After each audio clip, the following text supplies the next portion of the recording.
ده انا المفروض اقول الكلام ده كده يا جماعه. انا هاجي لحضرتك يا دكتور اكرم، بس اصبر لي قبل ما اطلب، قبل ما اجي لحضرتك هطلب طلب من الاستاذ محمد. الدكتور اكرم هيعرض وجهه نظره في الموضوع وبمنتهى الهدوء، هنتقبلها بعد اذن حضرتك. لا اقتصادي طبعا، هنتكلم اقتصادي بعد اذن حضرتك. اما بقى بالنسبه للتخطيط، التخطيط حضرتك قلت انه يا دوب كافي، انه يا دوب كافي. فانا عايزه اقول ان كلمه يا دوب كافي دي وفق الكلام اللي قاله سياده المستشار محمد عامر حلمي، ان الموضوع متخطط له كويس وما جاش كده، ده جه عن دراسه. يعني احنا عارفين هنعمل ايه في كل مرحله، ومن المفترض ان احنا هنتابع كاعلام وكناس من المفترض بتحفز او بتحاسب. جميل، الموضوع بيمشي فيه ايه طبعا، يا ريت. وانا هقول بس كلمه واحده بس على اللي محمد المصري، كلمه واحده عشان الدكتور اكرم ياخد راحته في العرض. انا بقول لحضرتك انه سيتم الاحتفال في بورسعيد بحضور كل الحكومه واعلان البرنامج اللي حضرتك قلت عليه محدد. مش ده اقتراح تقدمت كده؟ وعشان كده بقول لك انا ده اقتراح، اقتراح النهارده كمان سياسات. انا كنت اعرف انك مقترح كده يا استاذ محمد. خلاص بقى، انا بقول لك هيطرح الكلام ده بورسعيد وبخطه زي ما قلت يا استاذه كريمه، بخطه محدده على مدار ال3 سنوات، بحيث في نهايتها هيبقى عندك في بورسعيد الوضع شبه متكامل في هذه الفتره. واحنا كل المصريين الاقتصاديه هذا المساء ده التزام كامل بان ده مخطط ليه، وبان ده كلام تم الاتفاق عليه من ضيفنا الكريم الاستاذ محمد المصري ومن سياده المستشار محمد عامر حلمي. واجه حضرتك بقى يا دكتور.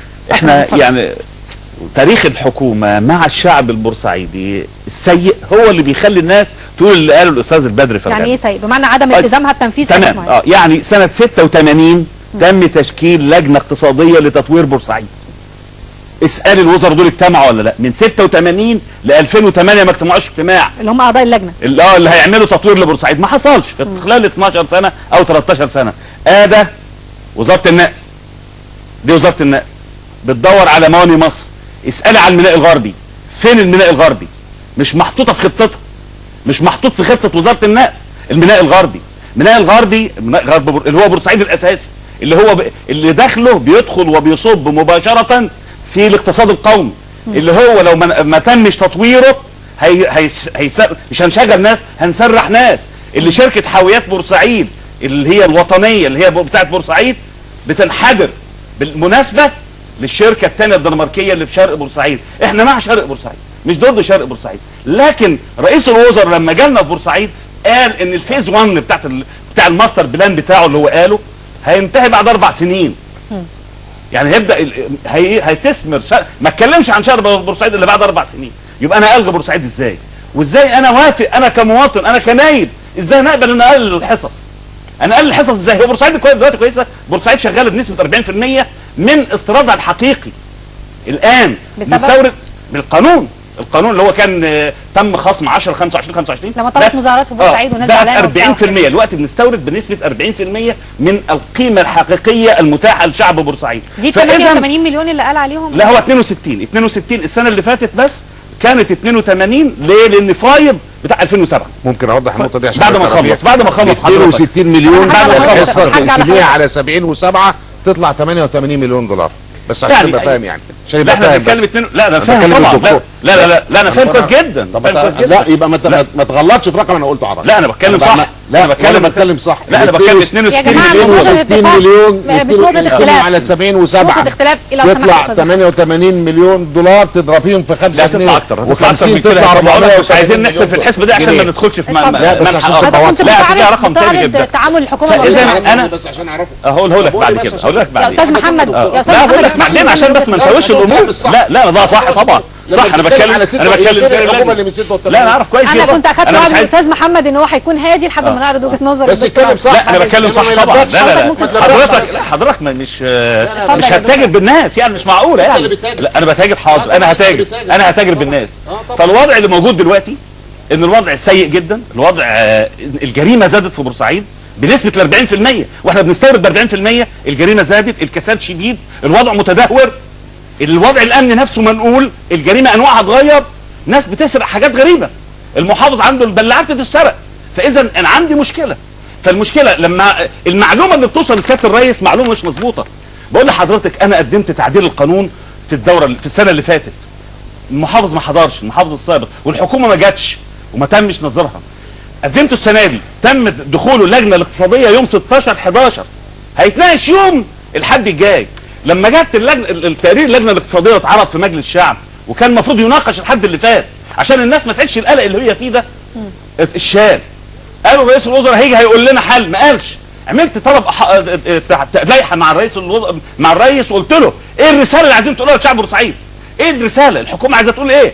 قابلت سيد الاستاذ زكريا عزمي، الدكتور زكريا عزمي، وقال لي لسه بدري قدام 21، قلت له لا ده انت ضيعت على المستوردين استيراد الشتاء، ولو اتاخرت عن كده هيطلع استيراد الصيف، هيضيع استيراد الصيف، لان المستورد بيستورد في الشتاء في 10 و11، مش مستنى لغايه دلوقتي، والصيف هيبدا يجيبه من في نهايه الشتاء. الوضع متدهور.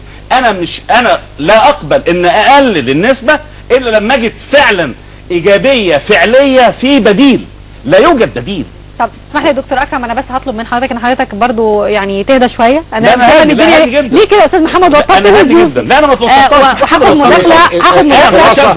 مداخله هو اللي حرك الامور. لا انا هاخد مداخله يا جماعه، وبعدين نرجع مره ثانيه للضيوف، وان شاء الله اتمنى لما نرجع بعد المداخله دي الحياه تكون اهدى، لان وجهه النظر اللي هتكون معانا حاليا هي وجهه نظر علميه جدا، وانا شخصيا بتشرف لوجودها معايا فوق الاقتصادي هذا المساء دكتور العزب منصور، استاذ الاقتصاد في الجامعه الامريكيه. دكتور العزب مساء الخير. مساء الخير يا فندم. اسمح لي بس هنوطي صوت التلفزيون شويه علشان اقدر انا وكل الناس نسمع صوتك بشكل جيد. انا مش هسال يا دكتور العزب، انا هقول لحضرتك وجهه نظرك الخاصه كرجل مشهود لي وبكل المقاييس كرجل علم، وجهه نظر العلم في الموضوع وحدوته بورسعيد ايه؟ الحقيقه انا سعيد جدا بانه الناس كلها مهتمه ب 250,000. يا ريت لو الاهتمام ده بال 250,000 يتعمم على 80 مليون، كنا هنهتم بكل مناطق مصر اللي فيها عدد سكان اكبر من السكان اللي موجودين في بورسعيد. هو في الحقيقه يعني انا طبعا سعيد مع سكان بورسعيد بامتداد الفتره لمده 3 سنوات اخرى، ولكن فكره انشاء المنطقه الحره في البدايه يعني لم تكن بورسعيد هي المنطقه الملائمه لانشاء المدينه الحره للاسف الشديد، لان ما كانش عندها مقومات المنطقه الاقتصاديه الحره يعني. وطبعا ضيعنا 30 سنه وجايين دلوقتي احنا امام ازمه وبنأجلها لمده 3 سنوات مش اكتر. انا شايف ان ال3 سنوات غير كافيه، لان 3 سنوات بتحتاج الاول 3 سنوات للدراسه وعملها منطقه اسمها تاسك فورس، وبيتعين ما تتعاملش انها محافظه، تعامل كانها منطقه اقتصاديه ويكون في طب انا بعتذر جدا للمقاطعه يا دكتور العزب، لكن من المفترض ان الموضوع ده بيتم الاعداد ليه من قبل سنه 2002. يعني مش محتاجين 3 سنوات للدراسه، من المفترض ان يكون الامر قد درس بالفعل. اتمنى ذلك. يعني المفروض ال3 سنوات دول يكون اتعمل اوريدي خطه من قبل كده، واتعمل دراسات، واتعمل جهاز للتنفيذ. جهاز، الموضوع مش قرارات بتطلع. الاشكال عندنا ان احنا عندنا بادرين ويطلع قرار، لكن التنفيذ على الارض والتنظيم والمتابعه اللي هي اساسيات الاداره ما بتتحطش. 3 سنوات انا شايفها قصيره جدا للتحول من النشاط الافتراضي، انا ما اقدرش اسميها نشاط تجاري لان بورسعيد بتستورد، مفيش تصدير. طب مين اللي عليه العبء الاكبر دكتور العزب؟ الحكومه بتدخلها ولا المواطن كمان في محاولته لانه يتعامل مع الوضع، لانه محتاج يبقى ليه اعمال اخرى فيتدرب بقى؟ طبعا انا اقول لحضرتك المواطن طبعا المنطقه الاستيراديه انه في مجموعه من التجار بيستخدموا بعض العماله دي تأقلمت على هذا النشاط.